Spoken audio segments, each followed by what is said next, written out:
One of the axioms in crisis management is your ability to survive a crisis is 2/3 what people thought of you before the crisis happened. Okay, there's an important third about how you responded immediately to that particular incident, but reputation is everything.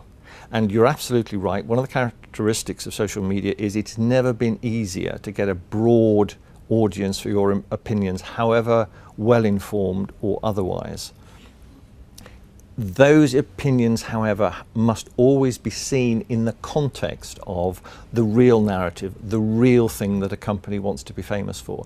A company has to agree what it is with itself and be relentless about making sure on a consistent basis that narrative is told over and over again by whatever means and whatever mechanisms are available. So when the bad stuff comes along, it's seen in the broader context. It just doesn't explode into a vacuum and fill all that space with negative perceptions. If you're quite clear about what your narrative is, if you're quite clear about what you want to be famous for, and you pursue that dialogue with your key audiences on a regular basis, you are much better able to survive this scatter of negative opinion, which sometimes can cause a brush fire in social media.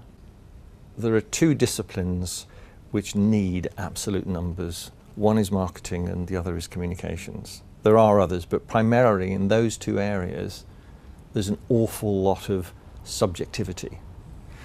They're the areas where, in a professional sense, you are most likely to get second-guessed because somebody, if you're in marketing, has seen an ad that they particularly like or they don't like, or they do like that design or they don't like that design.